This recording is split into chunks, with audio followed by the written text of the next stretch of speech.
All right. Good evening, everybody. Welcome to West Haven City's Planning Commission meeting for August 26th of 2026. Tonight it's 6 p.m. Tonight we're going to start off with opening ceremonies from a Pledge of Allegiance from Commission Member Smith and a prayer moment of silence from Commission Member Strecker. Please stand.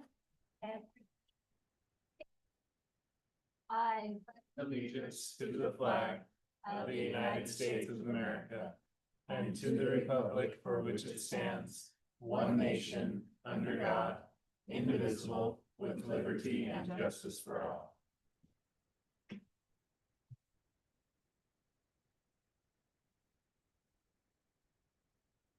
With so much happening in our world today, I would just like to do a moment of silence so that we all can have our own thoughts and prayers about everything that's happening today in our world.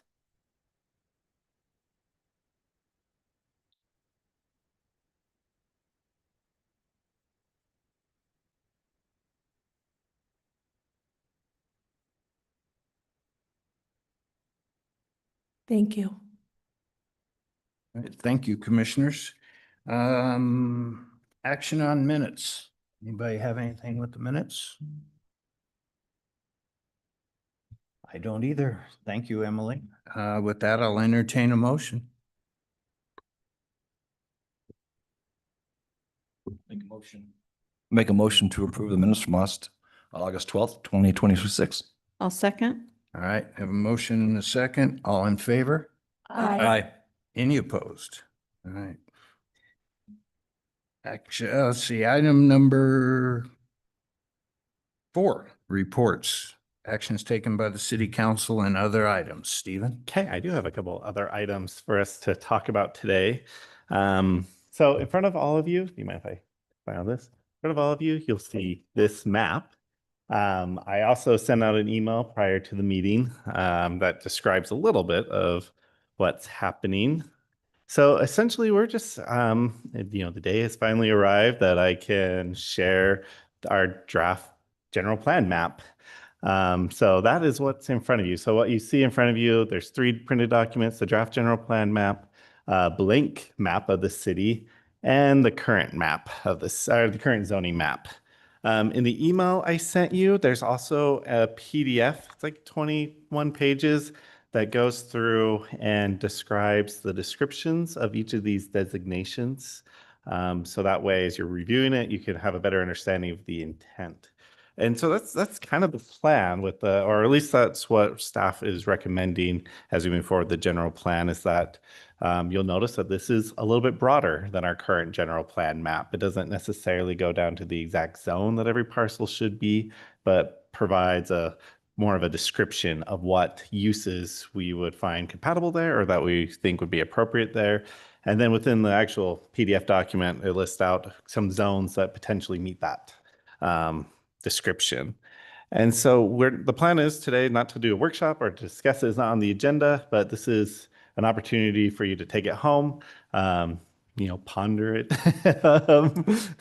slip it under your pillow, see if you have great thoughts. And then really just to provide some red lines and comments back to the city and to staff so that we can incorporate those in a map moving forward. We're also sending it out to the city council as well for them to do the same, and also with our DRC. And then, we would,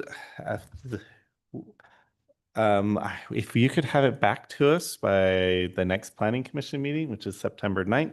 I mean, if you want to bring it in before that, that would be great. We're going to try to gather up all the comments over the next 2 weeks from the bodies that are reviewing it. And so that way we can incorporate or address. We also understand that we may receive some conflicting comments, would be my guess, from different members. And so what we'll do is we'll highlight those, and then we will, in our proposal, we'll make our best judgment based on the feedback that we receive. But during our discussion items, we'll call out where we've received some different feedback through this process. Are there any questions?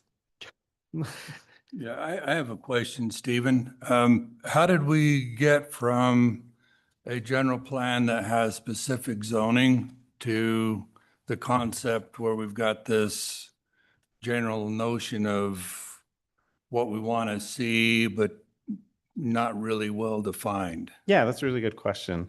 So I would say that generally speaking, many cities across the state, that's how their maps are oriented. And I would say it's normally considered best practice to do that way. And partly is to provide some additional flexibility to the decision makers at the time of any application or time of consideration of a change of zoning for a parcel. It also allows from some additional flexibility as like I would imagine that the general plan will make some recommendations on different zoning standards. And as we go through, update those, we're not necessarily looking at what our, if our general plan map then likely won't have conflicts with those steps. And would be more flexible on its implementation. And so that's from the beginning, that's been something that I have felt that we should do. And it has been kind of broadly part of our discussion as we've considered this update. Though I don't know if we have, like I said, at this point, we haven't presented what that actually means to any of the bodies, which is what we're doing today. So I can tell you just at first glance that the reservation I have about that approach. Okay. And that goes back to our original mixed use ordinance, which gave the opportunity to have anywhere between 6 and 22 units per acre. And so folks came in and started asking for 6 units to 6 to 8. And we got 6 to 8. And then after about a year of that mixed use, we got no commercial and we got 20 units per acre because the ordinance says between 6 and 22. Yeah. And the advice and counsel that we were given from the city attorney at the time was that if you allow for 22 units per acre and they if your ordinance provides for allowing 22 units per acre and you deny 22 units per acre, the city's going to get sued because you didn't allow that 22 units per acre. And so that's how we ended up with high density in many areas of the city that was mixed use. And we ended up with 20 plus units per acre, no commercial, because the ordinance allowed the flexibility for that to be requested. Yeah. So that's my reservation going into this. And then further, I will also say that even with the zoning well-defined in the general plan as we currently have, there's plenty of flexibility. You can ask for any rezone for any designation, and the council has the ability to approve any rezone for any designation that comes before it. Yeah, I So- would so- agree with that. And without, while this is on the agenda, maybe I can just maybe give a general answer. I think your second point really addresses your first point, that this is not an ordinance, it's an advisory document. And so our idea with it is to try to treat it as advisory, to provide those general descriptions and desired uses within certain areas without necessarily dictating what the right zoning is for each parcel, but provide a range of use of what that could be. When you see the description document, it kind of lays out what that looks like and how that could potentially be applied. And you're right that this is a general plan map, so it's not binding. And so if somebody comes in with a zone change, even if it matches the highest density proposed within one of these areas, you don't necessarily have to grant that. You can award one of the lesser densities if you feel like that's more appropriate. And so, yeah, but I think those comments are great and really good for us to consider. But I'd recommend, like I said, the idea with this is to provide a little bit of homework, and so we can take those comments. But if you do have any questions as you're reviewing it, please reach out to me. I'd be happy to work through them and discuss them in more detail. Thanks, Stephen, and sorry for jumping the gun on discussions with this. Appreciate it. No, that's perfectly fine. I do have a couple other items. this last council meeting, there was a workshop item where the council requested that the planning commission review a couple of different ordinance changes that staff were currently working on. The first one is access requirements for multifamily developments. As of right now, our code reflects fire code, which limits access to, which states that if you have 30 or more 1 to 2 family dwellings on a single access point, you'd have to provide a second access point. But it doesn't really speak to multifamily developments and what that looks like. And there's some reasons why fire code has that. Typically, multifamily buildings are built to a little bit better fire standard because they're attached and oftentimes are sprinkled. And so, yeah, I mean, I know the fire marshal, but generally speaking, you can have up to 100 multifamily units on an aisle or up to 200 if everything's sprinkled, depending on the building type. The city council has raised some concerns with that and would like us to consider adopting a more strict standard for our multifamily access. And so we're currently reviewing some potential proposals to bring back to the planning commission. The next item that the council has asked us to work on is yes, and so currently in our subdivision code, when you subdivide a property, regardless of how many units or lots, you have to do frontage improvements. So if you split a lot, you're required to do curb gutter sidewalk in front of anywhere that doesn't have curb gutter and sidewalk, or roadway expansion to meet our current master plan. The council has raised a few, or at least a few council members has raised some concerns that that might not be applied, or that could potentially be a burden on some homeowners and smaller developers, particularly those who are doing just a few units, and has asked the city to consider a few options or look at some different options on how to implement that. So that happened last week. We've had some time. We've talked about it a little bit as our development review group. But as of right now, I don't have any proposals, but we'll likely see that in the next upcoming meetings. And that's everything from the last meeting. All right, thank you, Stephen. Item number 5, presentation on public hearing to change to title, 15 land usage, design review and landscaping standards and requirements, including 157.730 through 157.737 and 157.985 through 157.996. Some 7 there in parentheses, which I don't know what it means. Stephen. Yeah, so so we've looked at this a few times, so I will kind of go through where we're doing the public hearing. I might go through a little bit more in detail what we're proposing. So if there's any member of the public who would like to comment, has a little bit better background. But I'll particularly hit the few changes that have happened since last time. So the city last December adopted our water use and preservation element of the general plan, which within its recommendations recommended that we review and update our landscape ordinance with the purpose of helping for water conservation. The plan indicated that irrigation of landscape represents more than 60% of residential water use in Utah. And so making some changes in our irrigation and landscape policy would be appropriate and impactful for water conservation efforts. And as part of that contract that we had with Landmark Design, who produced the water element, was to a review of our landscape ordinance and to provide recommendations. So the document that you have in front of you tonight is largely from their team, which is made up of their planners and landscape architects. And so they have a really good handle on landscape design and standards. So a couple of the big changes that you'll see from last time. One, you'll see that it's been kind of a simplification of the red lines. Where there's so many changes and we moved so many different things that it made the red line version kind of difficult to kind of follow.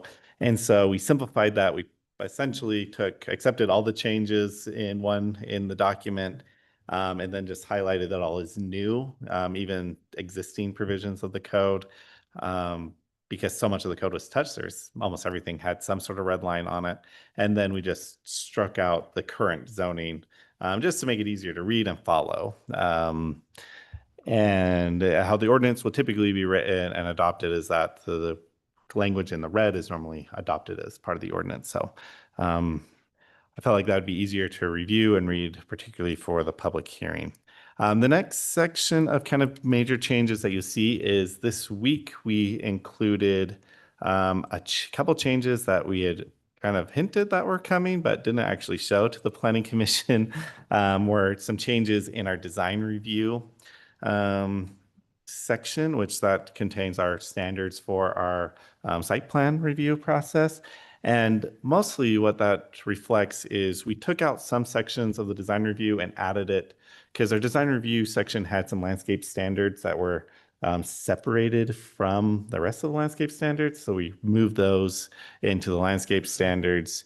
And then we also updated a few of the references within our design review to the new standards. And also within the exceptions section, currently the Planning Commission is authorized to waive landscape requirements if the applicant provides a letter from a water provider saying that there's no irrigation available for outdoor landscaping. As part of this updated code, we provided a section that provides standards for what that landscaping looks like that doesn't have plant material. And so we added a reference to that within the design review standards. And then, yeah, once again, we took out the landscaping standard, or we essentially just moved and modified the landscape standards contained within this section into the new landscape standards.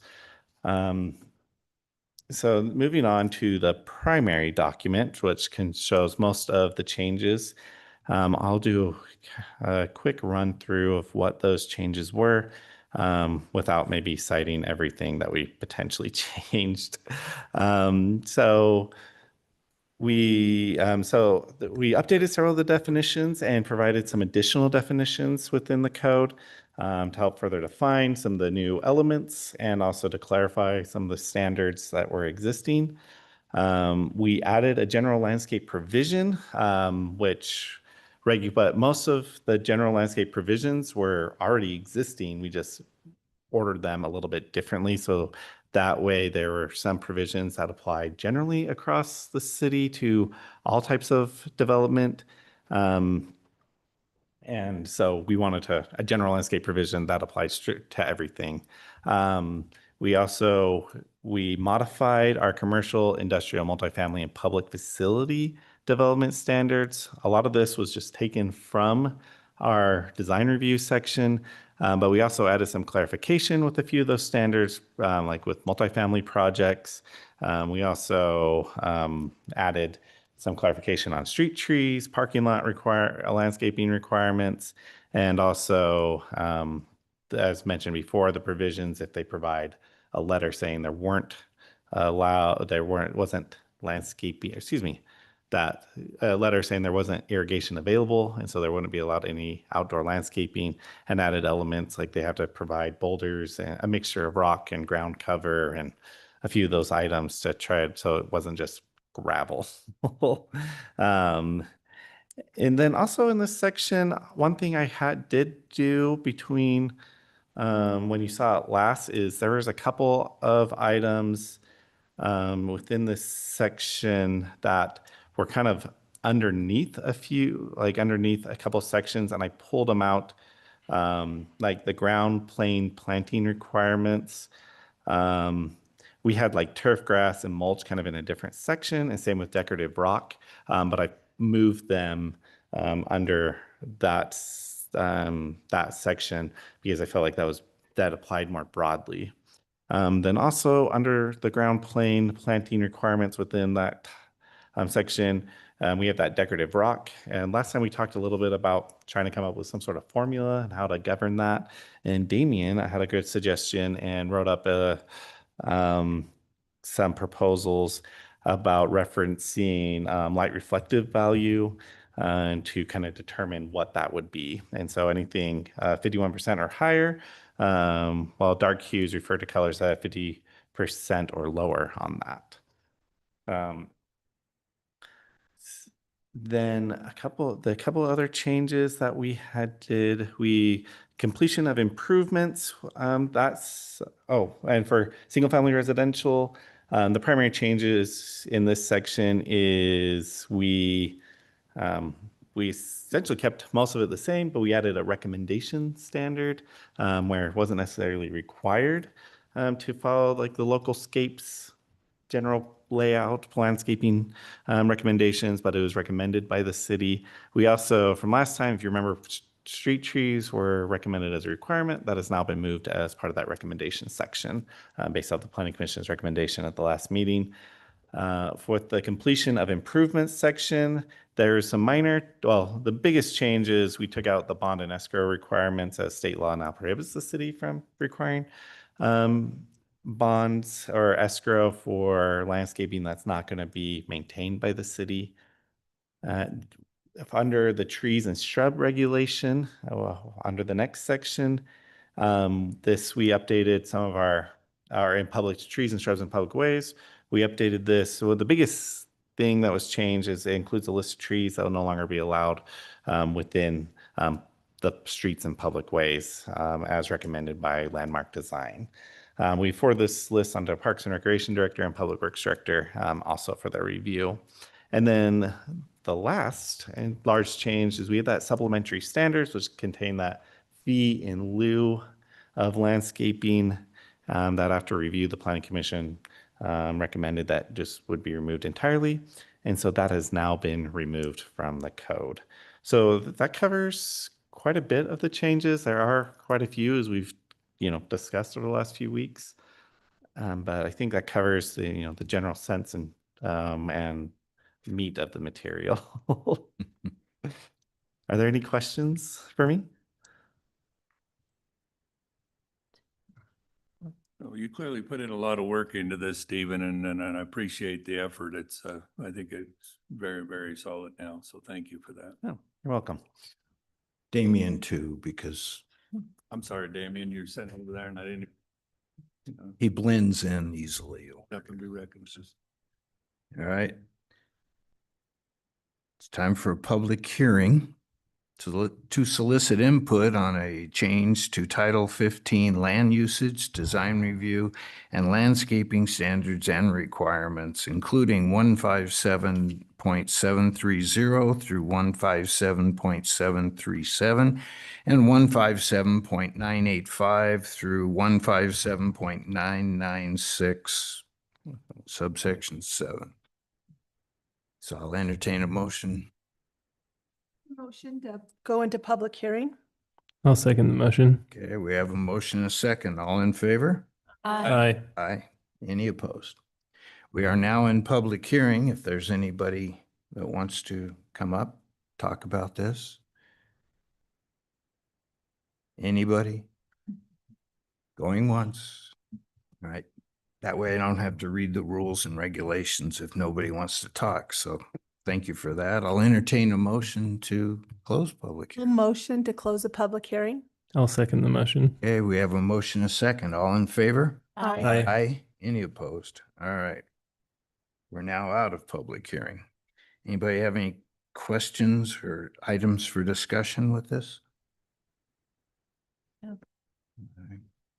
Think we beat it to death at last Mhm. several meetings. I appreciate all the hard work that Great work. Stephen and Damien have put into it.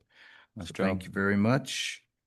With that, I'll entertain a motion. I will make a motion to recommend approval of the change to Title 15 land usage. Is that right? 15, Yeah. yeah. Design review and landscaping standards and requirements, including 157.730 through 157.737 and 157.985 through 157.9967. A second. Okay, we have a motion and a second. Thank you for catching that it's a recommendation because it's not here. All in favor? Aye. Any opposed? All right, motion carries. Item number 8, discussion and action, consideration of a conditional use permit at 4445 West 3550 South, parcel number 086-860-003. Application for oversized accessory dwelling unit, applicant Jennifer Hudgens? Okay, sorry. Thank you. All right, Stephen? Thank you, Chair. I'll provide a little bit of background, but first I just want to acknowledge that I sent an update to the report yesterday. Hopefully you're able to see that. The update had had a couple items. The first one was just a correction on an error that I made and oversight when I was doing some of the calculations that I fixed. And the next one was the applicant had responded to some of the earlier findings and provided some additional information that was added to the report. And then staff also, after some consideration, felt like one more condition as part of the approval would be recommended. And so I'll go through some of those things. So the applicant is seeking a conditional use permit to allow for an accessory dwelling unit larger than 1,200 square feet.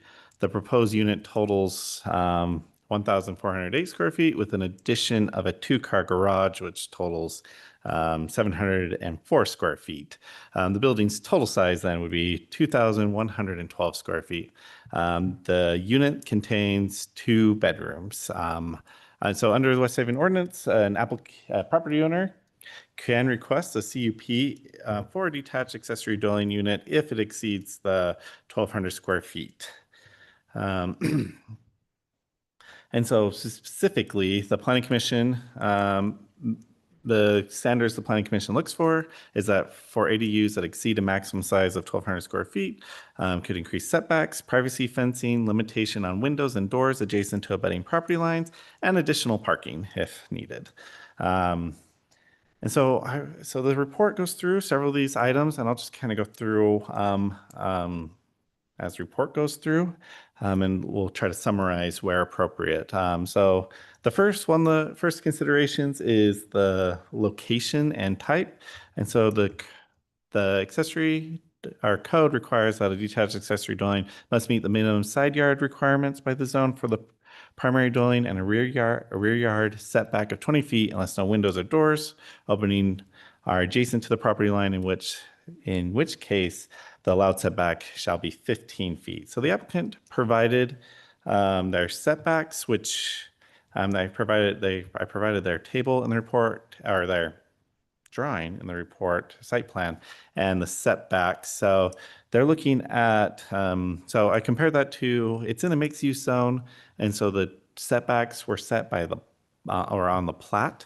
And so typically its front is 12 and 20, so 12 to porch, 20 to garage. Side would be 10 feet and then 20 on the rear. And so the applicant is 120 feet from the front property line, 57 feet from the west side, 10 feet from the east side, and 22 feet from the rear side. So it meets those standards. One of the next considerations is the appearance that our code generally requires to, as it states, shall retain the appearance of a single family home, and then also to the degree reasonably feasible, the appearance of the building is compatible with the architectural components of the primary dwelling unit. For example, exterior materials, colors, and roof pitch. The applicant has provided a rendering of what that's supposed to look like, and has indicated that the siding will be matched the home and the shed that's in the backyard, and we'll use an LP siding to match the color of the home. And so one of the big items under consideration is the overall size. And so as mentioned, the proposed ADU's footprint is the 1408 and the garage is 704 on the property. By code, the detached ADU and single family dwelling can't take up more than 35% or all buildings aren't able to take up more than 35% of the total square footage of the lot, which the combined coverage of the home, the shed, and the proposed building would be 5,251 square feet, which is approximately 17.4% of the total lot coverage. And our code also requires that in a rear yard for accessory coverage can exceed 25%. And the total of the ADU plus the shed and garage would equal about 13% of the backyard, so under the 25% as well. And for parking, just excuse me, let me jump to, yeah, so, for building entrances, that's the other items I wanted to note is they're currently proposing that the front of the unit faces west, which is their larger setback area, and an entrance to the north for the garage. These entrances face the directions of the largest setbacks. The applicant the fire has also indicated in the code requires that and the property, excuse me, I jumped ahead. And the property is surrounded completely with a 6-foot vinyl fence for privacy. For parking requirements, they're required a minimum of 2 parking spaces. And the parking shall be maintained on, so no parking space may be located within the front or side yards setbacks adjacent to the street, except for within an approved driveway, and the minimum width of the parking areas and driveways shall be paved with concrete or asphalt. So they're proposing the 2-car garage, which would allow for the 2 vehicles. And they're planning to access that through their side yard, which is, I have a picture within the report. Fire did indicate that fire access should be at least 20 feet wide per fire code and would be able to support a 75-pound vehicle. The applicant, in response to this and our consideration that had to be unpaved, stated in a comment back to staff that in regards to parking for the ADU, they will have both parking spots in the 32 by 22 garage, and then I will provide one spot in front of my existing 3rd-car garage and 1 spot behind the 3rd-car garage, and I will be concreting the entire driveway, side yard leading to the garage for clean access. It will be a complete concrete driveway and approach. So Stephen, could we anticipate that indicates there are 4 vehicles that will be associated with that ADU? 2 in the garage and the 2 additional parking spaces? That would be maybe that'd be what the applicant may indicate that. My understanding is that it's likely only 2 vehicles, but the applicant has other parking areas that they felt like would be appropriate to call out that could also potentially be used if needed. We will only have 1 vehicle. But from what I understood from the code was just that I thought. If you want to come up to the mic so it can be recorded. I need you to state your name and address for us. Jennifer Hudgens, 4445 West, 3550 South, West Haven. Okay. There will be just 1 vehicle.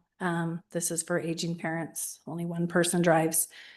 As I read the code, I was under the understanding that I had to provide 2 other tandem parking spots, which I have plenty of room to do it. If you see my lot, I can provide all the parking, but tentatively, all I need is 1 parking in the garage and maybe 1 parking for someone to come visit. There's not anticipation for 4 vehicles at any point.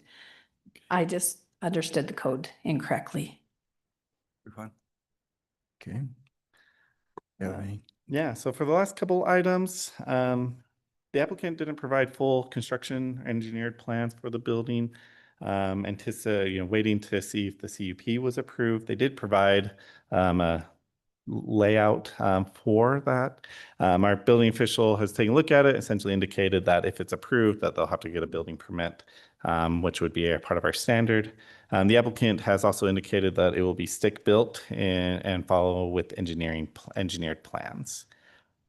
For the utility meters, they're planning on just connecting to the existing utilities as part of the home.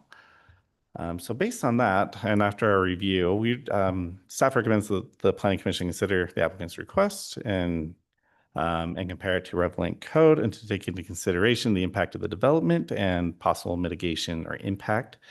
Based on my review, many of the mitigations that are typically required are currently in place or included with the application, including the increased setbacks, building orientation, 6-foot vinyl fence, and the larger property size itself. So staff recommends approval of the application with 3 recommended conditions. The first of the driveway to the unit is paved with a hard surface, that they will need to obtain a building permit and an ADU permit prior to any construction, and then all outside doors and primary entrances to the ADU shall be located to the west and north sides of the structure. And Okay. that's my report. Thank you, Stephen. Anybody have any questions?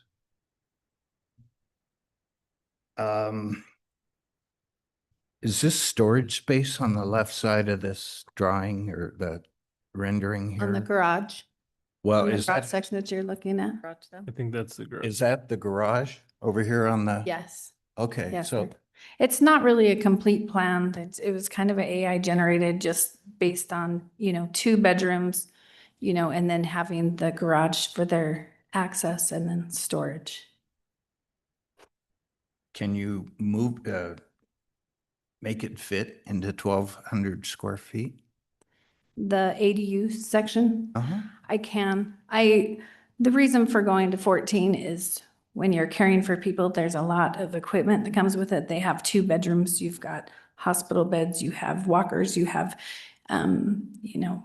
wheelchairs and all of those things. And when we were mapping it out just with the space with what they have currently to where I'd be moving them to that unit, we just felt like 200 would just give us that little extra of space, not only for access around everything, but to provide the ADA shower and things that we're trying to include in it. So that little bit really does make a difference. So But you, I'm sorry to interrupt you, but you're actually counting the garage as part of the 1,400 square feet? no, sir. Oh, okay. No, sir. Those drawings don't match up. Yeah, I was gonna say, the math on that indicates, It's conceptual. I think it's sent for It's conceptual. It's not the very actual generic. Yeah. no, I get that. I do have a recommendation on that, but I'll cover that in a minute. Yeah, it just, I mean, it looks great and everything. I was just trying to see if we couldn't get it down to 1,200 square feet, I understand. but, We kind of were trying to we took everything in what they had and just tried to kind of fit it in the space. It just will be very, very tight. So I'm just that extra 200. I know it sounds like, small and it is, going past, but it is quite a bit when you're trying to fit in a 2-bedroom with everything that they need.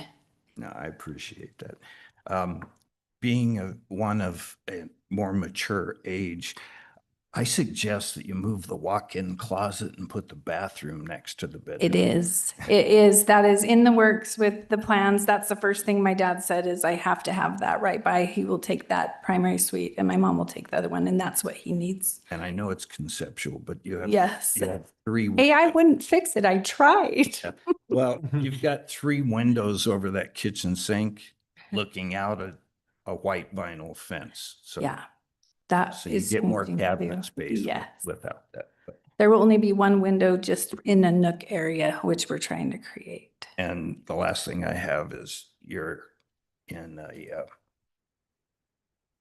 HOA, so you've got to get their permission on that. Yes, sir. I did that with my shed. So that is the Okay. plan. Great. So if I'm looking at this and it looks like it's page 61 of the packet.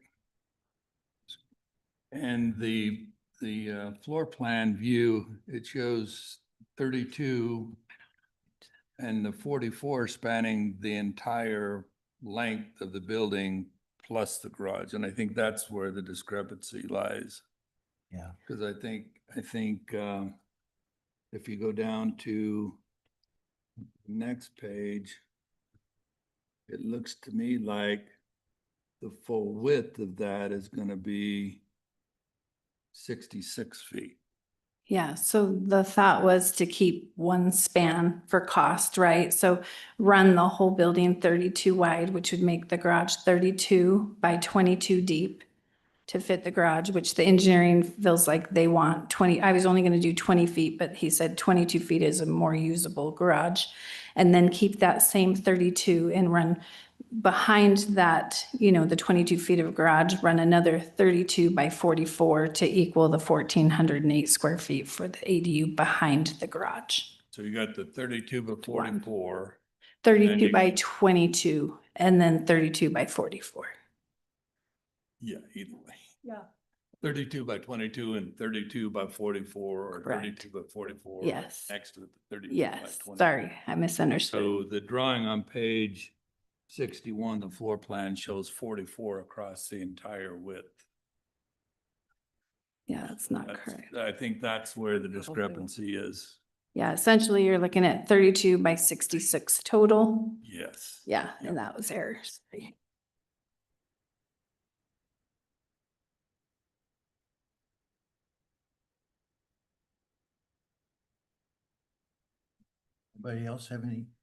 Anybody else have any questions, comments?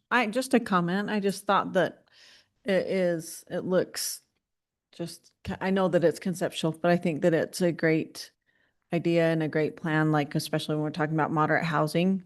And and going through staff review also, I appreciate the fact that you've got the 6-foot vinyl fence in the back, and that is one of those mitigating factors that allows us to consider doing a conditional use on that. And the siding and just meeting all the requirements everywhere else. Also, I think I read in the email that they were planning on doing the concrete all the way back. So just that willingness to go through all that, if you can get approval through the HOA, I think that gives us a little leeway to do something with this. Thank you. It's always nice to meet a neighbor. I live in Green Farm, so. It's a great place. It's a great neighborhood. I just had way more land than I thought I did when I bought it. It's a big lot. I'll It's a say big- that. I was supposed to face in the cul-de-sac, but apparently they bored my house wrong. Swell. Anybody have any questions, comments? I have a question. Is that something we have to have the HOA approve that before we would give It's, permission, or does that matter? it's not our bag. Okay. We can do it and I maybe just- deny it. I just wanted to make sure. No, I just wanted to make sure I understood. Yeah, Being the new guy, I just want to make sure I understand. it's a good question. That's a good question. Okay. Well, if there's no other questions or comments, I just have one comment that every time one of these that are larger than 1,200 square feet comes before us, it makes me think about the intent and purpose of the ADU. And the ADU goes back to a requirement from the state to provide opportunities for moderate income housing. And the further we get away from 1,200 square feet, you know, the more expensive that becomes for anybody to occupy. So, you know, my personal, and I've looked at other ordinances around, and Hooper has 1260. I've mentioned this before. So my personal preference is to keep it down. I looked at apartment rents for apartments that are 900 square foot and they're astronomical. You know, Well, and that's how this kind of started when we even started looking for 55 and up housing for them. Everything for even 16 to 1,800 square feet was $600,000. yeah. It's gotten very pricey, but when we were pricing out just going even 200 or more square feet, when you're just adding those, you know, couple extra trusses and continuing on, it was minimal in the cost, but it provides that extra space. But I do understand. It's just I just- really more affordable. I understand. I just get concerned when we move further away and as these get larger, they get more expensive to occupy. And so we get further away from the intent of providing moderate income housing and according to our moderate income housing plan. So I understand. that's my concern. yeah, I And agree. it applies not just to you, but across the board. Everybody, yeah. for I understand. ADUs. I agree with that. And what kind of makes me want to say yes is the fact that it's all metered together. So that just tells me your intent is to actually use it for family and not for a rental property and that sort of thing. Meant to be an extension of my home Yeah, for yeah, the use of my exactly. family. So, Nothing. thank you. If we could, if we had an ordinance that said an ADU has to meet the rent objectives of moderate income, and you can calculate that out for West Haven, I would be fine with any size ADU. But the state law says you can't do that, and I'm fine with that also. But, you know, so it's incumbent upon us then to look at that intent of that and impose restrictions as the ordinance does, and so that we can provide moderate income housing within the city. And that's the ultimate goal of this. That's my concern with the sizing. I and understand. I really do. Pricing. Okay. Any other comments or questions? If not, I'll entertain a motion. I'd like to make a motion that we approve the conditional use permit application for a proposed accessory dwelling unit with increased size located at 4445 West, 3550 South, finding that the application complies with the West Haven standards and provides the proper mitigation when the following conditions are applied: that the driveway to the unit is paved with a hard surface, that a building permit and ADU permit will be obtained prior to any construction, and that the exterior doors face west and on the west and north side of the building. I'll second the motion. Okay, we have a motion and a second. All in favor? Aye. I'll go with a very reluctant aye. Thank you, George. Wow. Don't know how you, like, Emily, can you put that down? somehow? Very reluctant. Any opposed? Or even moderately opposed? Motion passes or carries, yes. Thank you very much. All right, item number 9, discussion and action for a preliminary site plan approval for 11th West Apartments. Phase Phase 2 two. at 1033 West Wilson Lane, parcel number 141400005. Applicant Craig Whittemer? Is that correct? I don't. That sounds correct to me. Out of nowhere, so Damien shows up for us. All right, Damien, what you got?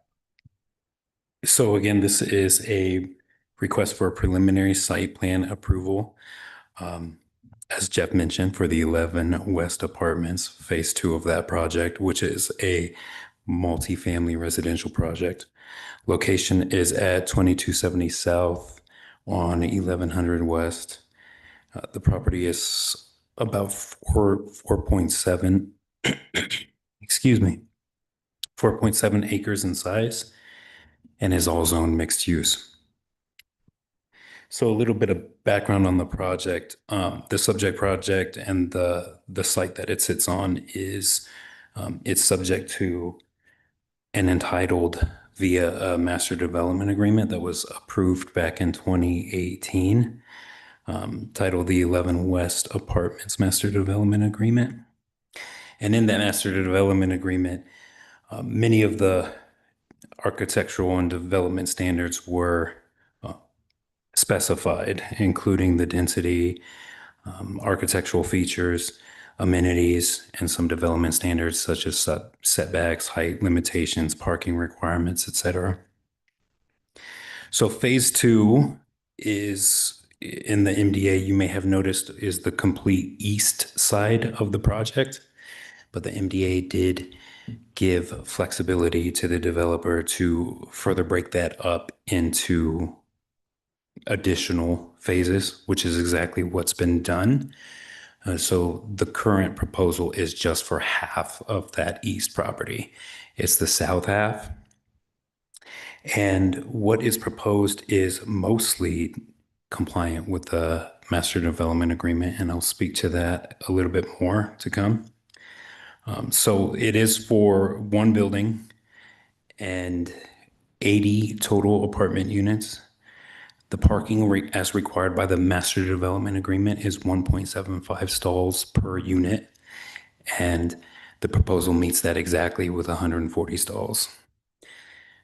And the development standards such as this height setbacks and other standards are compliant. What is lacking is the architectural style as staff sees it. So some of the specific language in the master development agreement is that future phases do need to be similar to the architectural style of phase one.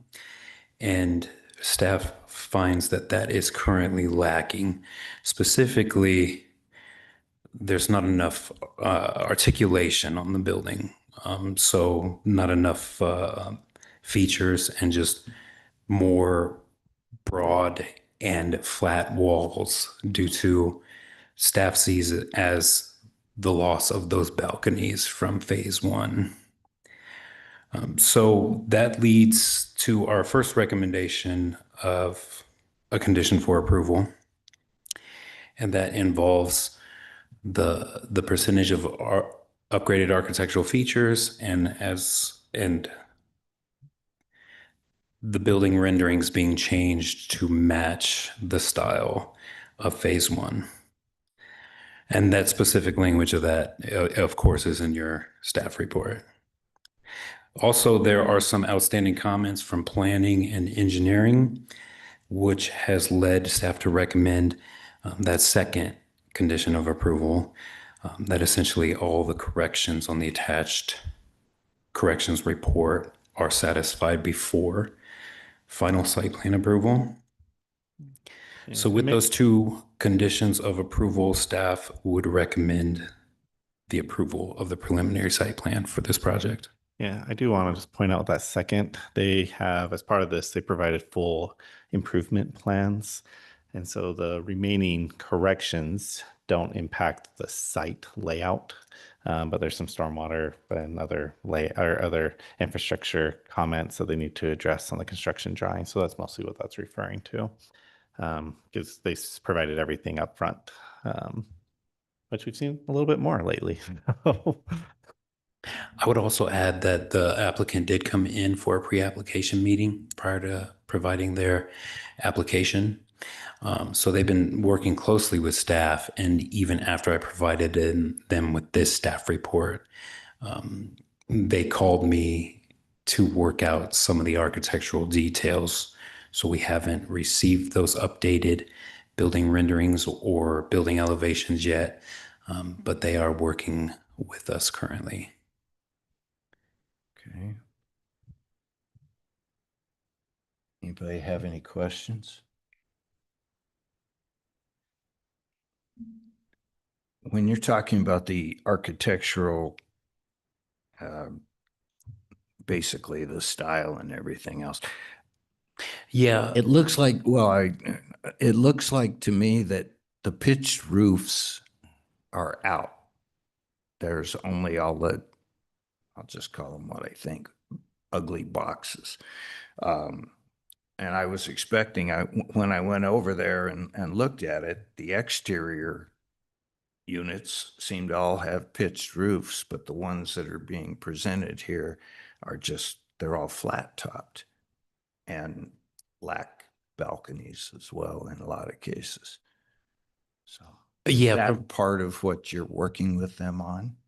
yes. So we didn't specifically require any pitched roofs. And I know that the townhomes, I think, had pitched roofs in phase one, but there was a combination of roof styles in phase one, which I think is lacking also in phase two. But specifically, I wanted to, or staff wanted to break up those broad building surfaces where it's just potentially 50 feet without any articulation. Yeah, if you look at their current apartment building, because Jeff's right, the townhomes have the pitch roofs, but the current apartment building is mostly flat top as they're proposing for this next one. The biggest difference is the existing buildings have balconies for the apartments, and there is some variation in depth of the building, which the current proposal does not do that. So that's I think our biggest point where we don't feel like it matches the style But it seems like based on your discussion that they're working on updating that to match the style of the existing building. Is that correct? Yeah, that's right. We've had at least one call up to this point, and we talked about some options for adding more architectural character. Okay, does anybody else have anything? So Damien, let me understand this. So are those going to be on the conditions to be approved under, have the roof changed, have the back balconies added? Those are two things, right? Is that, am I understanding that correctly? So that's not how I wrote our recommendation. My recommendation was more broad, more vague language. I didn't call out any specific architectural details, just that we needed more. But I think that's within the Planning Commission's power to put some specific requirements in there. What would you suggest in terms of a motion that would add the wording that More would probably specific. do something like that? Before you answer that, can I ask something and then you can answer them kind of together, if you would? Because I felt like we're approving something without knowing what the product is that we're gonna get. And so who's gonna approve that final product with the architectural drawings? So if you could double down on that. Uh-huh. That final is going to come back to the Planning Commission for approval. So if you feel that your condition of approval isn't met at that time, of course, we can table it or withhold approval. Yeah, I would recommend the Planning Commission would like to see that update prior to approval. I think tabling is perfectly reasonable at this point. We don't have any objections to tabling the item and working with the developer to bring something back.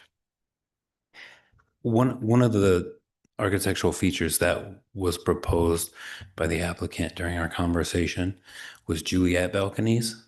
So it's not a full balcony, but like a door that opens up and not something that you can step out, but something that, I don't know, has maybe a foot of clearance or more. And the purpose for providing a Juliet and not a full balcony would be to just lower the cost of the units. So what was told to me is that these units are supposed to be a more economical offering for tenants, whereas phase one was more premium. Well, that brings up a different problem. If they're going to try and sell it as that, perhaps we should get more detail about that. Yeah, and I think the applicant is here or online. I was told someone would be here representing the project. Okay. Is that okay?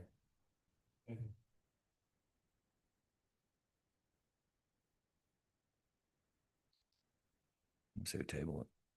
Now, for me, moving forward with this, without even knowing what we're approving, this is a pretty big thing.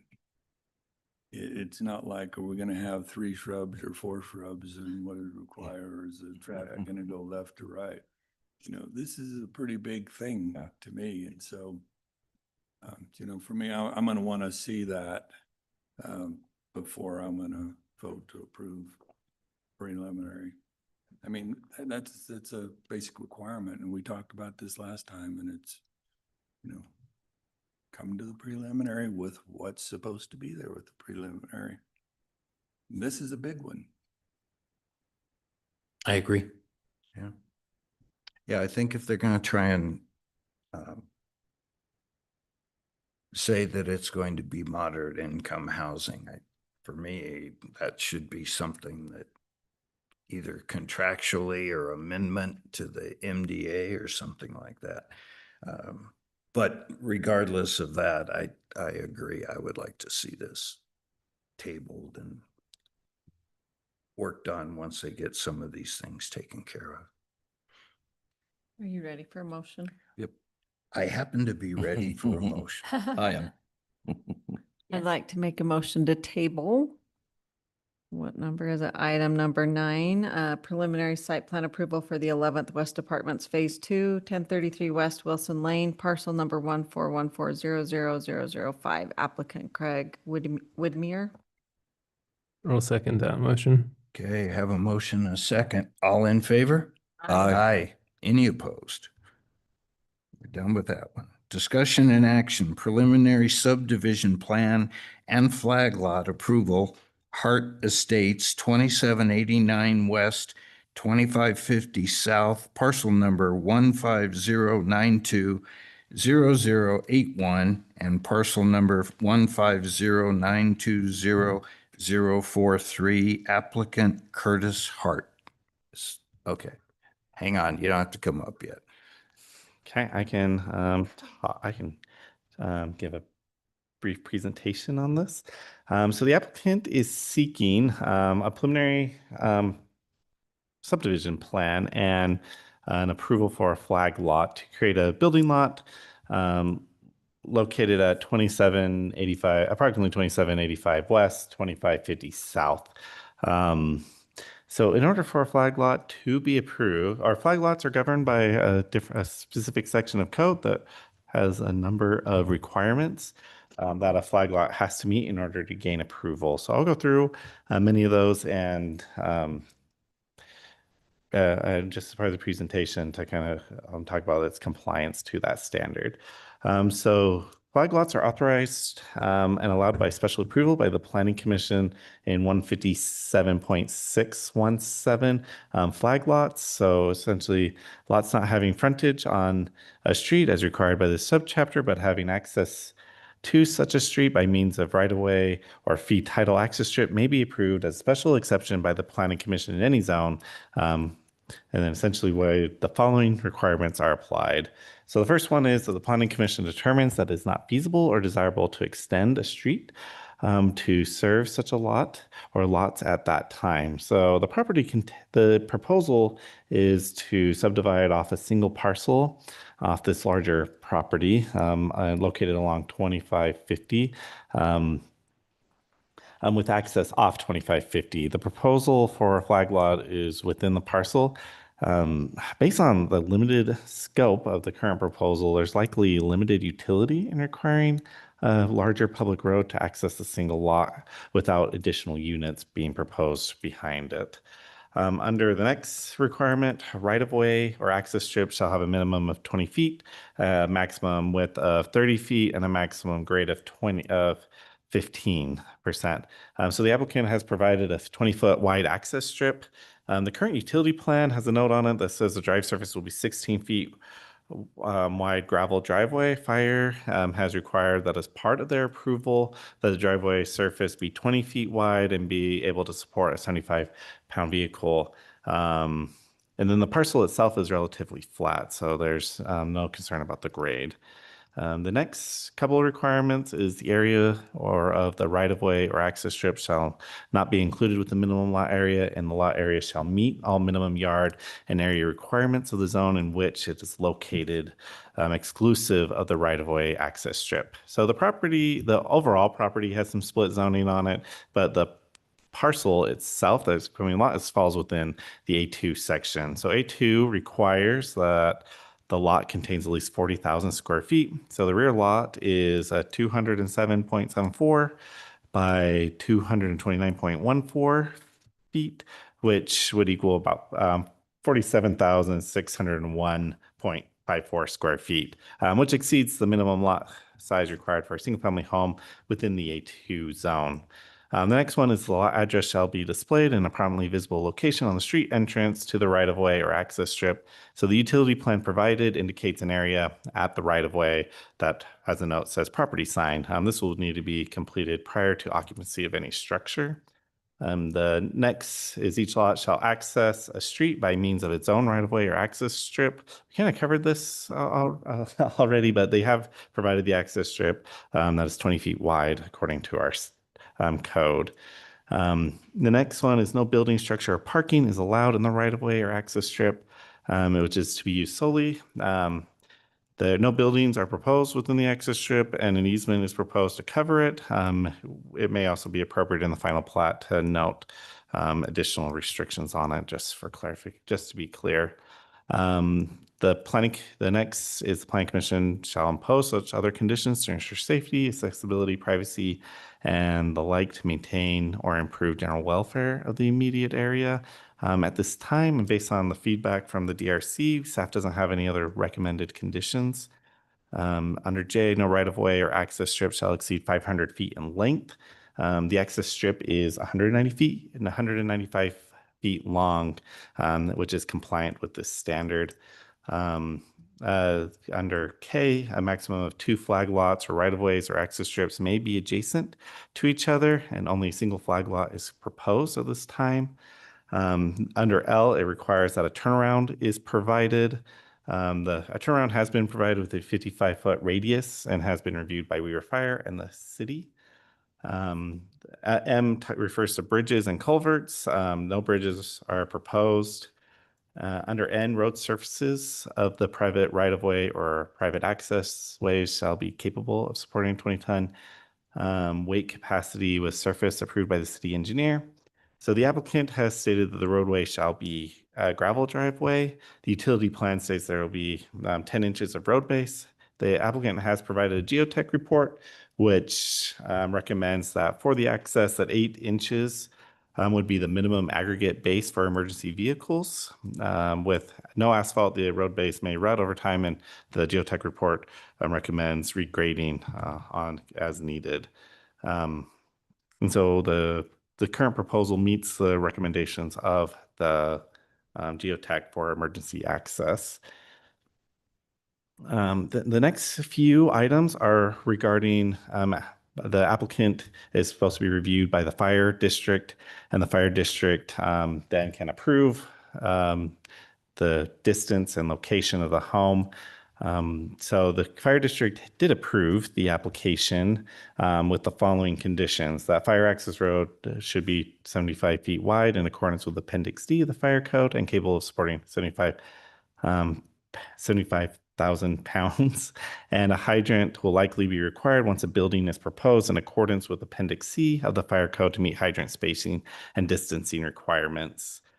So currently, a home is not shown on the plan. After talking to the applicant's agent, they haven't determined the final location. And so the applicant has provided the setbacks for the structure, which comply with West Haven City Code. Then any future placement of the home would have to be approved by the fire district, and they may need to install a fire hydrant depending on its location. The property, one of the other requirements is no flag lot shall be allowed, which proposes to re-subdivide or include within it the right-of-way or access strip of any previous subdivision. There's no previous subdivision of the property. And then the lot must meet the minimum standards, and setbacks and widths. And so the property does meet the standards for the A2 zone. As indicated. They've also provided the preliminary plan, which they have complied with our code. We've also gone through 1 or 2 rounds of red lines, which they have complied and made updates accordingly based on engineering and staff's based on the DRC's notes. It is important to note that they have provided the required will serve letters and the concept utility plan for the preliminary plat approval, which is required. I just left a note in the report that they'll just have to ensure that they comply with all the districts and their connection standards, and that they need to connect to both culinary and secondary. That's mostly just a note. They have plans to do that within their concept and utility plan. So based on the findings in our review, staff recommends approval of the flag lot and preliminary plan, subject to 3 conditions: that they comply with conditions provided by the Weaver Fire District as part of the fire district's approval. The access drive shall be a minimum of 20 feet wide, which is also 20 feet wide and comply with recommendations set forth and provided in the geotechnical engineering study. And they must maintain the address sign as shown in the utility plan prior to occupancy. Are there any questions? if I recall correctly, we have a letter from the actual, not the applicant, but the owner of the property. A signed, and notarized, correct? Yes, so yeah, so the owner of the property, so it's under the CAP. I don't remember the exact title of the trust, but it's under the CAP Family Trust. And Alan Cap, who is signed an owner's affidavit indicating that he was the decision maker, and assigned Mr. Hart, which I'll have to, I apologize, Curtis, yeah, Curtis Hart. assigned Curtis Hart as the agent and can speak on behalf of the application. Okay. Does anybody have any questions? Comments? Anything for the actual applicant?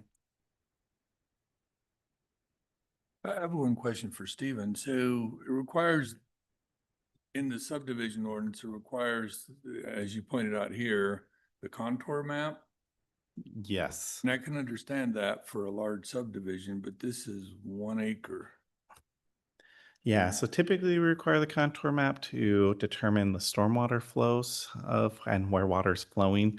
On smaller developments, if engineering hasn't typically needed that, and normally the geotech has kind of served some of that purpose to see how water is going to infiltrate in the ground. And so they didn't provide that, but we didn't necessarily request it in our review because we felt like the information they provided was adequate for us to understand those and resolve those concerns. Yeah. That field's been farmed, so the notion that we're gonna require a contour map that would be 2-foot intervals, it'll be flat. Yeah, it's a pretty flat piece of property. So I think that requiring that is probably not necessary in this situation. Okay. If there's no questions or comments, I'll entertain a motion.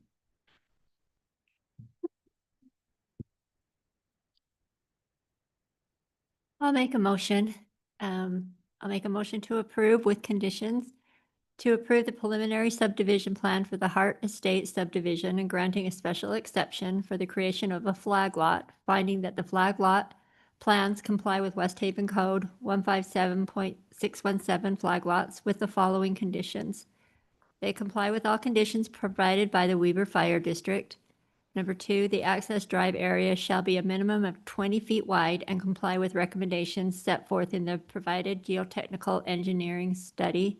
And number 3, must install and maintain the address sign as shown on the utility plan prior to occupancy. I'll second that motion. Okay, we have a motion and a second. All in favor? Aye. Any opposed? Okay. All right, motion carries. Item number 11, a workshop on accessory dwelling unit standards.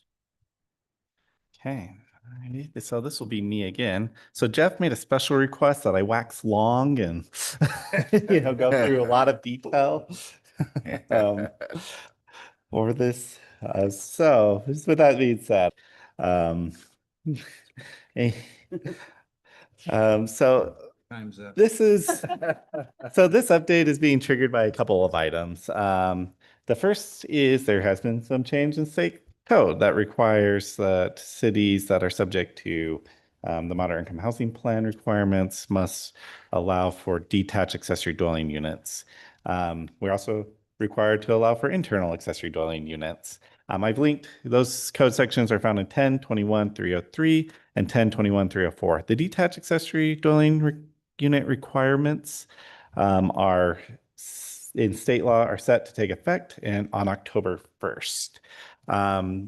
Generally, so and this maybe addressing that real quick. Generally speaking, our code is largely compliant with the new state provisions. There's probably only 2 sections I added or modified to because of the provisions within the new state code. But generally what that state code requires is that cities allow for on lots more than 11,000 square feet must allow for detached accessory dwellings, and then has a few provisions how we govern that. So right now, we allow for detached accessory dwelling units on all single-family lots as long as they meet our certain setbacks and other standards. And so largely we comply the two things that maybe our code doesn't, that there is some discrepancy between the state requirements and ours. Is the first is regarding parking. The state code requires that we calculate parking not by bedroom, but by square foot of the unit.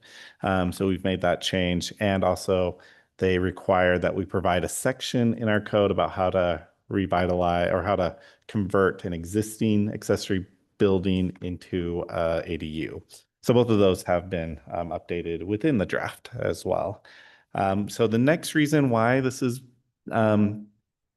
being brought before the Planning Commission at this time is there has been some recommendations from the Planning Commission that we remove the conditional use permit process, that we set a hard limit at 1,200 square feet for an ADU. And so that is currently before you today. And so I'll go through I'll just highlight the couple sections. I printed out a copy, so that's in front of you. And you'll see my red lines. Because of time, I'll hit the big ones first. I'll only hit the big ones and not some of the smaller language. So under size, this is on page 3 under 157.463. In order to clarify what the size of an ADU is we calculated the gross living area, which is size could be maybe a little bit vague with what we consider the size of an ADU. And so the gross living area is a term generally used to describe the livable space within a structure. And then we also clarified that the GLA shall not apply to attached garage area dedicated for parking. So that's the first change. Then under page 4, under parking, I essentially just matched what state code requires and then kept item number 3 is something we already have, that accessory dwelling parking shall not be in tandem with required parking for a primary dwelling. So that essentially means if primary dwellings require two parking spaces, and tandem means you can't park right behind that space. So if there are 2 parking spaces in the garage, the ADU's parking cannot count the driveway that's directly behind that garage. So there has to be other parking spaces. We just reword that to say that? I can, but if you'd like further clarification, that's generally what the tandem parking is referring to. Because I'm reading through this and I've been looking at accessory dwelling unit ordinance for quite some time, and I don't know what shall not be in tandem with required does that mean side by side? Does that mean front by back? What does the in tandem mean? Yeah, I can further clarify that. I think I would like that a little more clearly written. Yeah. Okay. Yeah, that won't be a problem at all. And then the next item, this is under 157.469 under building code, added a conversion of existing accessory structures, essentially saying that an existing detached accessory building that was legally established by this title may be converted or expanded for the purpose of a detached ADU, provided that the detached accessory building can demonstrate it was legally established and can accommodate the minimum qualifying requirements and regulations of this chapter and building code. And then prior to any work, the property owner shall file for an ADU permit to ensure compliance with West Haven ADU standards. Once the ADU permit is approved, the applicant shall file for a building permit and comply with all building codes to ensure the structure is safe for future occupancy.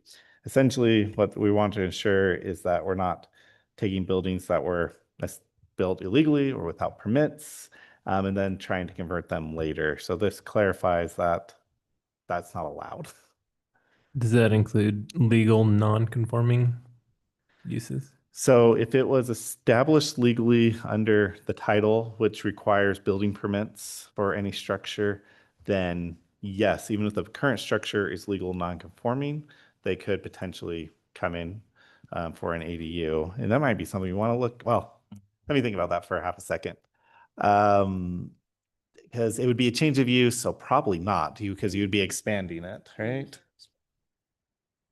Yeah, so yeah, you probably wouldn't be able to unless for whatever reason they're able to bring it up to code.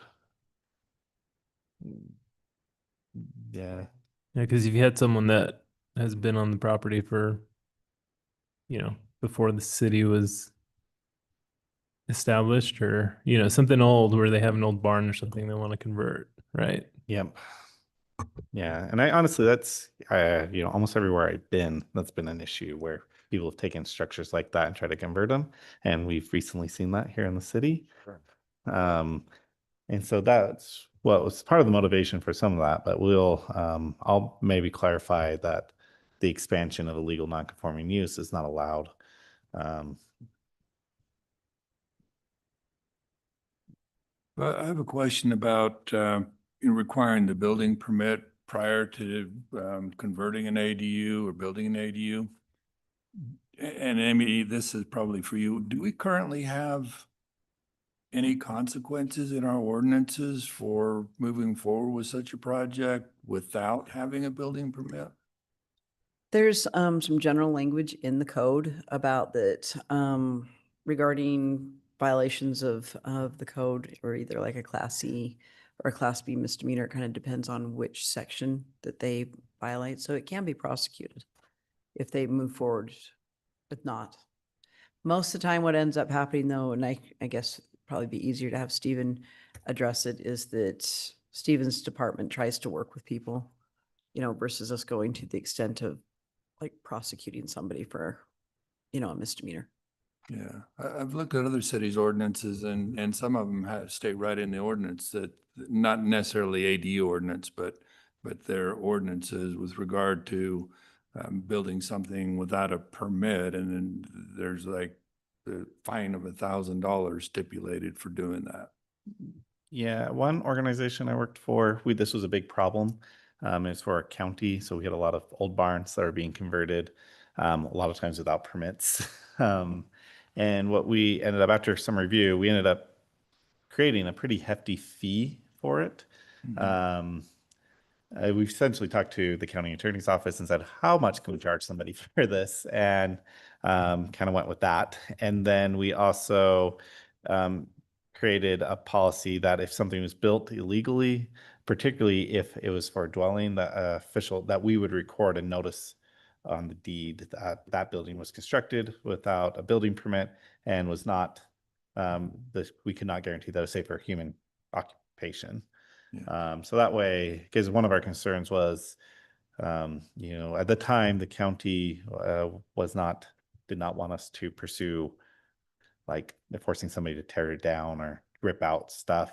But we had concerns that they potentially would sell the property, and somebody would looking at us like, oh, look at this nice little apartment that we could maybe rent out without ever knowing that it never got a building permit or was illegal.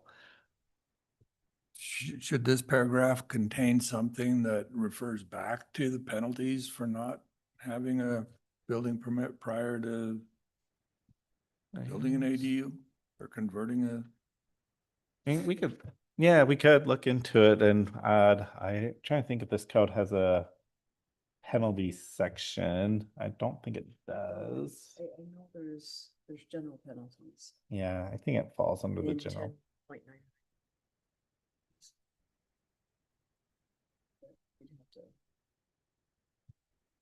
We'd have to look deeper into the land usage section to see.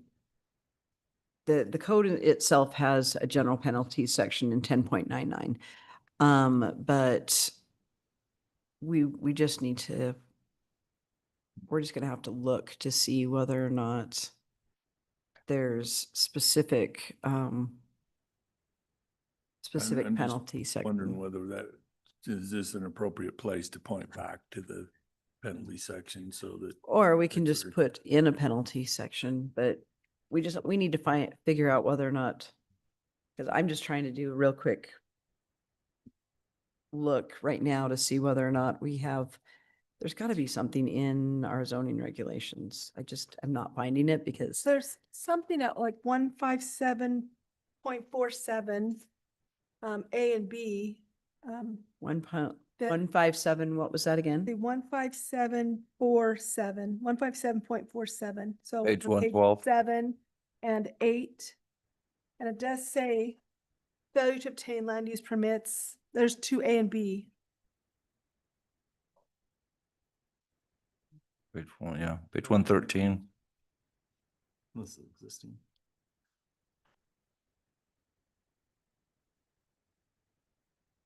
We need to, Yeah. that one we need to add some more language because a code violation, what does that mean? Is it just a civil fine or is it a, we have a civil fine, don't we, in the fines and No, we definitely have. consolidated fees section? We do penalties within it. I think we have the civil ones, but we should probably add some language just so that we have the ability to cite them criminally. That usually gets their attention far quicker than, some fines. Just fines themselves. Usually when they have to bring themselves into justice court, they're really not amused by that whatsoever. Mainly because it ends up taking a whole entire morning and, because they have to sit there and wait for the judge. So good catch there, Jennifer, but should that be building permit instead of land use permit Under. on page 8? So they're required by code to get a land use permit for an ADU and to get a building permit. And so I'm wondering if the reason why it's a land use listed as land use permit is because that's what the code currently requires them. This is in 157.473 accessory dwelling unit permit. Yeah.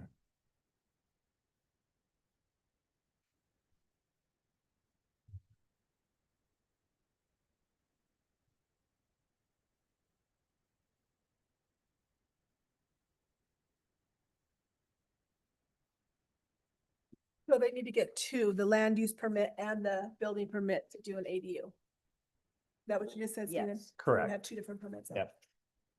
Yes, so you are required to get an ADU permit, which we don't charge anything for those, just because we require them mostly, well, I don't know if mostly is the right word, but we're required to track how many ADUs are built each year and report that to the state. And so the ADU permit allows us to do that.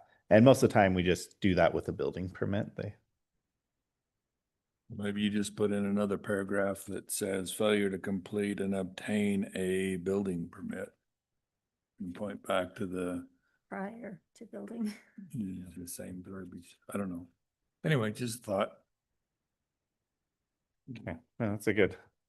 Mention it for land use, but not building.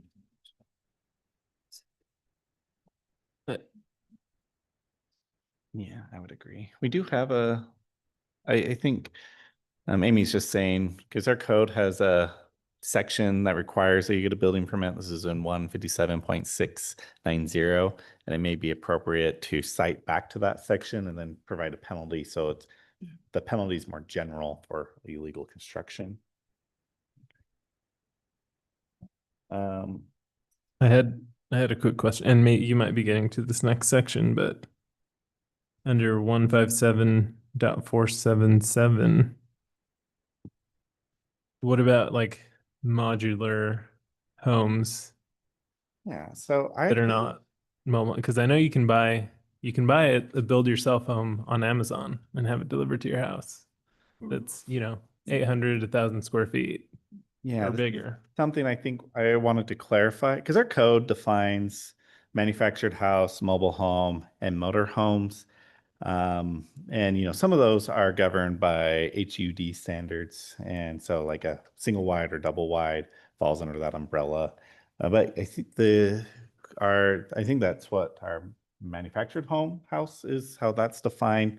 Mobile homes has a little bit broader of a definition. And I actually think there's some parts of the definition that potentially have some well, I don't know if they're contradictory, but maybe this was an item I wanted to ask the planning commission about, because under our definitions, a mobile home is, well, maybe let me get back to the kind of the overall question is there are a lot of builders and developers are offering kind of these prefabbed ADUs that are, they're actually, some of them are really nice. They're Yeah, like they cute. used to have one at City Creek, like a model at City Creek for a long time. That one looked really nice. I mean, it was like essentially what you think of a mobile home would look like, but it didn't look like A mobile home. like what Yeah. you would think a and, mobile home would be. I've seen a development where this was for a resort, but they did the individual rooms of these prefab buildings, and they were super nice. But how our code defines a mobile home is a movable living unit constructed prior to June 16th, 1976, or after that same date, and which does not meet the HUD code standards. So that's the code standards that govern like a manufactured home, and designed to be transported after fabrication on its own wheels, attached to wheels, or lowboy, suitable for year-round occupancy and containing flush toilet, sleeping accommodations, or tub or shower, bath, kitchen facilities, plumbing, and or electrical connections provided for attachment to appropriate external systems. And so just off that, you'd think, well, those prefabs probably wouldn't qualify. But under the next sentence, that pre-sectionalized, modular, or prefabricated housing not placed on a permanent foundation shall be classified as a mobile home. So so the fact that this is kind of calling out that if it's not placed on a permanent foundation, then it's a mobile home. So I think that is something I wanted to look into, maybe clarify, because personally, I think some of those prefabs can be good options. They look nice, Yeah. but we'd want to do it in a way that, it's not an RV or one of those or a tiny home that's still on wheels. So can you technically live in an RV on our property? No, not under our code. My next door neighbor has mother-in-law living in a fifth wheel. Yeah, that happens quite a bit, actually. No. She is there 24/7. Can't that issue be handled in part by requiring the ADU to be architecturally compatible with the existing home? Yeah. So And so some of that will be handled. So like I said, I don't know if I necessarily care if it's a prefabricated unit as long as it kind of matches the same architectural style as the home. So yes. One thing at least according to the Utah League, that we can't require based on how the state code is written is the state has classified it or essentially classified it as a 1 or 2 family dwelling, which we can't have like architectural standards, but the state code also enables us to allow for compatibility with the home. And there's some talk that there's some conflict in that, and the league is pressing for clarification from the state on how that's handled. But so that's why I didn't really change that section, nor did I add to it because of that. So yeah, my recommendation for this is I would like to be able to allow for some of those prefabricated buildings as long as they meet building code and are attached to a permanent foundation and also are compatible with the home's architecture. That would be my recommendation for that section. But I'm looking into that way if we can maybe govern that with clarity. Then my last major change is on page 7. This is the exception to standards, and I just deleted the whole thing. So that's the section that states when we can do a CUP. I would say that if there is any desire from the Planning Commission to retain this section, I would recommend that we put in more, and maybe I don't even need to address this because maybe the Planning Commission is all on board. But I think one of my biggest problems with this is that the standards aren't necessarily clear. Like if you want to exceed the square footage, but it doesn't have like a maximum size, for instance, other than maybe lot coverage. And that's one of the problems we've had with like when somebody brought in a 3,000 square foot ADU, that clearly was outside the intent. So I would recommend if we wanted to still allow for a CUP to cap the size at some sort of square footage, and that the standards, like we don't necessarily, because right now it states that the planning commission would consider fencing, all that type of stuff. I just want to make that, here's the standard. If you go larger than 1,200, this is what you have to do in order to do that.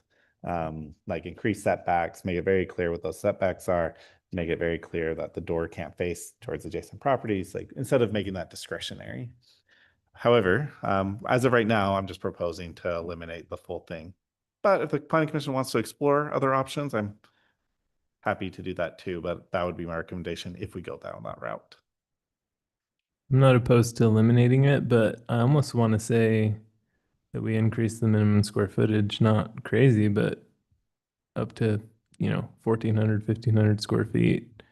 And I think that part of this, and I like that you updated the purpose and intent to say affordable housing and additional housing options, because I think there are some aspects of this, like the individual that came in today, that aren't necessarily measurable by what the market is for a rental unit.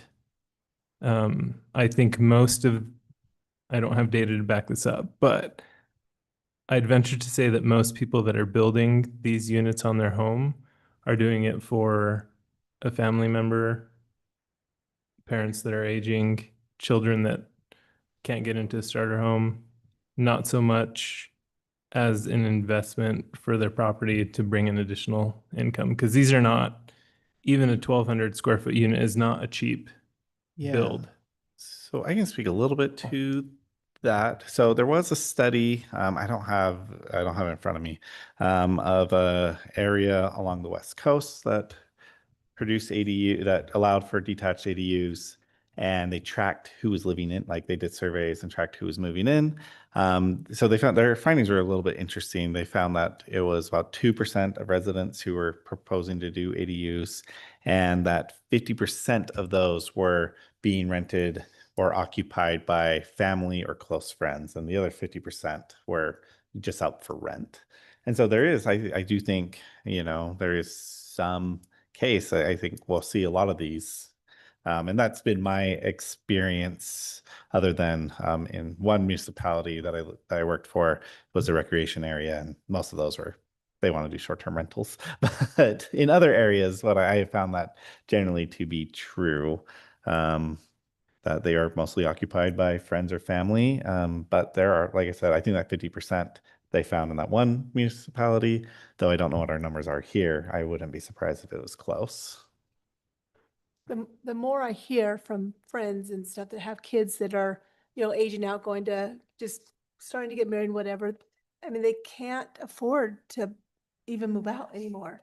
And they are living with their parents, whether it's in the basement or something. And so I do think that we're going to see a lot more of these come through because of the price of homes or apartments.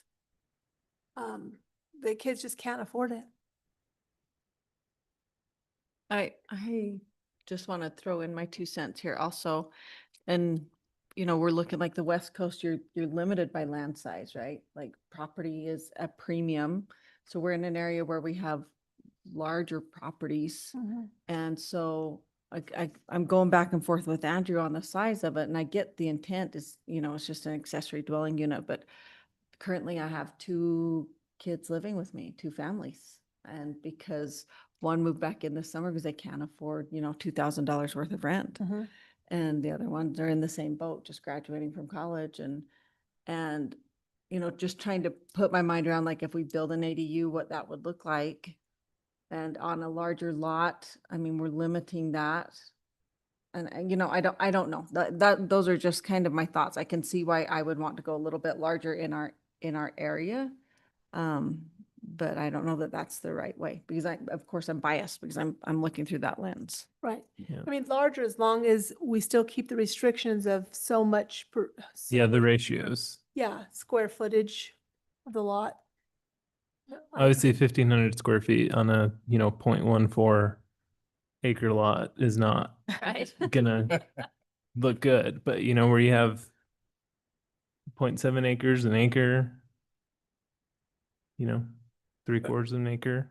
I think the problem though you get into with, yeah, that's gonna be for our kids and our kids will live there as their starter home. They're not gonna be there permanently. No. Yeah. And once the kids move, and hopefully that's within 4 or 5 years, they'll be able to afford a home. You know, both my kids face the same situation. My son's blue collar worker, my daughter's a teacher, Granite School District. My son bought a home made in the 1960s. It currently has a Harvest Gold in-wall oven and a Harvest Gold cooktop. My daughter bought a home that was made in 1950, built in 1957, you know, and so yeah, I think it's unreasonable to think that the first home that you're going to get, and I go back to Utah Legislative Audit Report 2024-16 that focused on housing affordability. And a statement right out of that was, we focused our efforts on the middle of the housing market because that's where first-time homeowners hope to obtain ownership.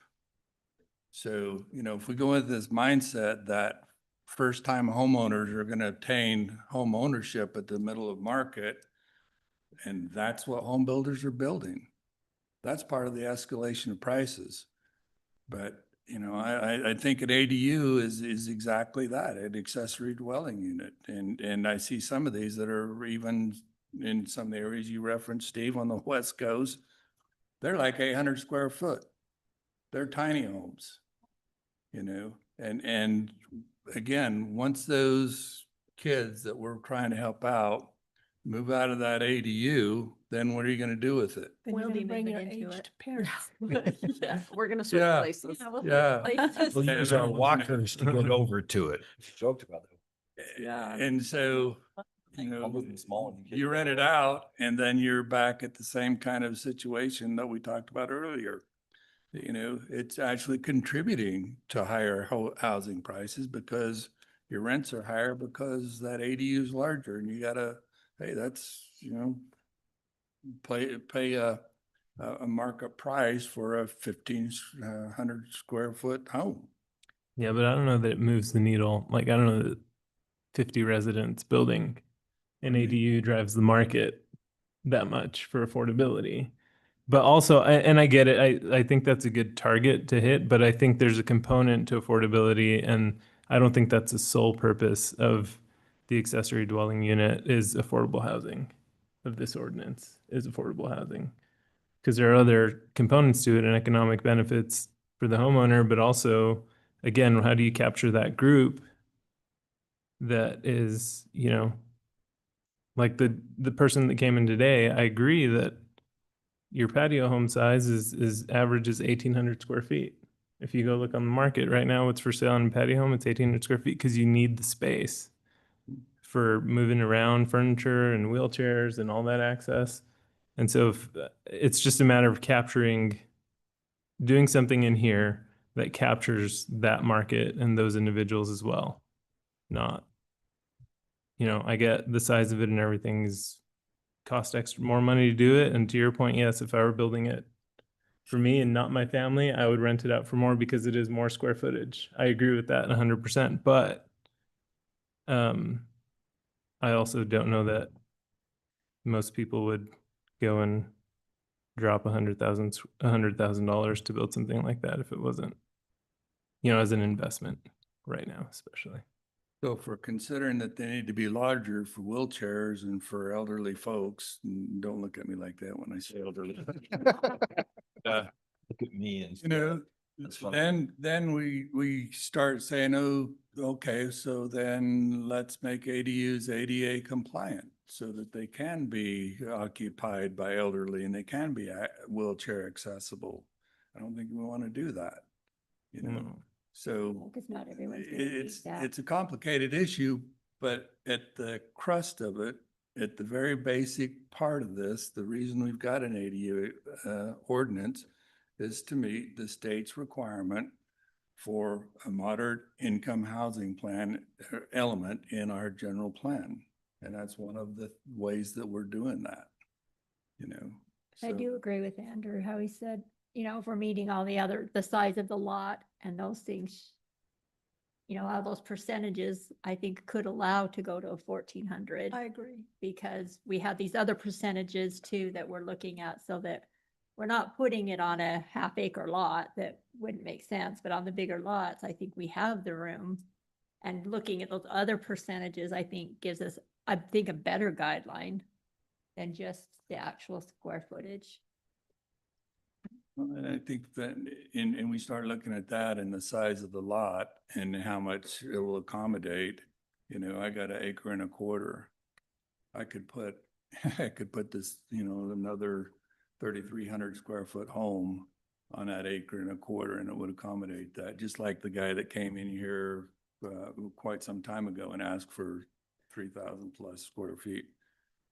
But again, I don't think that's the basic reason we have ADUs, is because there's land available. It's to, again, support our moderate income housing element in our general plan. And the larger they get, the further away we get from moderate income housing. Yeah, and I'd agree with that. I don't think we want anything massive on a lot, even if they do have the room. But, you know, I think something around 1,500 square feet is, if it can accommodate it on a larger lot, then great. Obviously not all the lots that come in are going to be able to, based on the percentages that we have here. But I agree, we don't want, you know, 2,500, 3,000, 4,000 square foot buildings that are being rented out on a residential lot.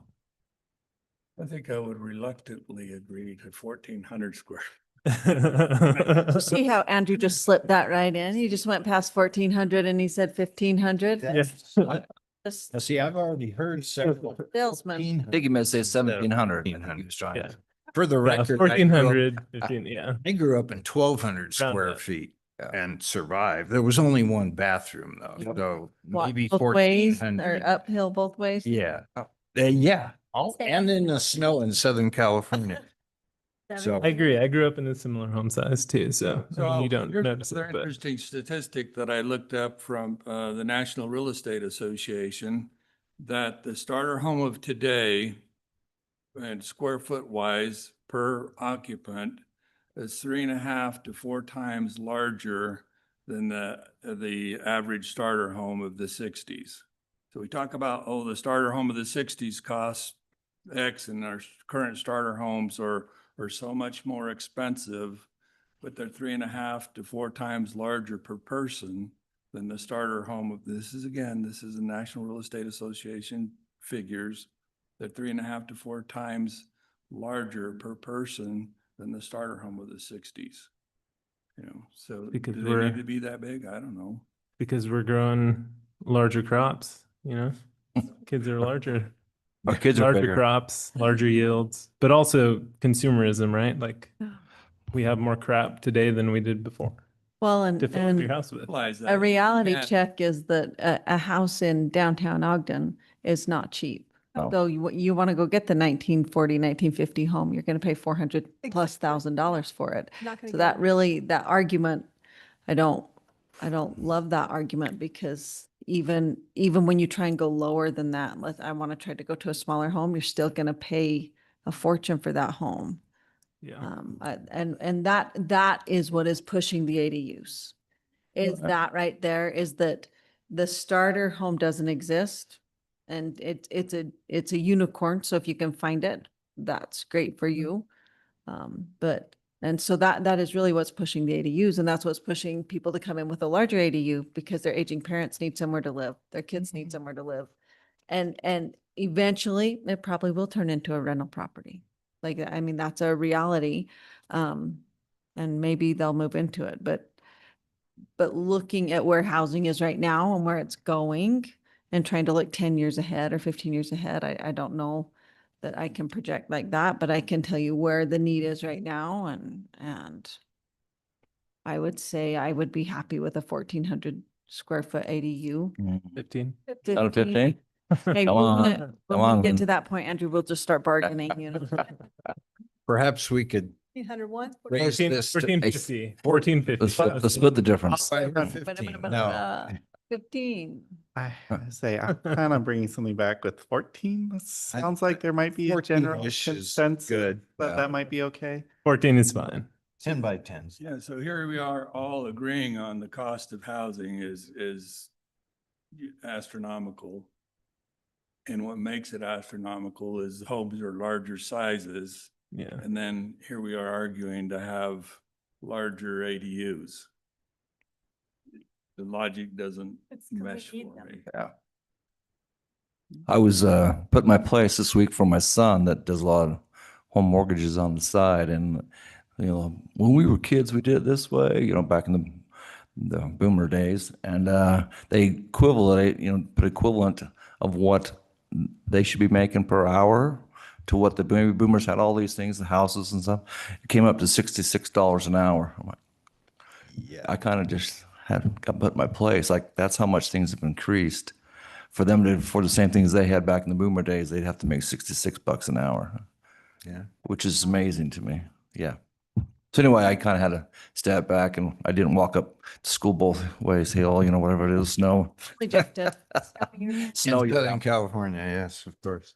Anyway, I thought that was a very interesting stat. I do like the fact that we're taking it away from the planning commission and having Yeah. all of these, Yeah, I agree. That's easier for sure.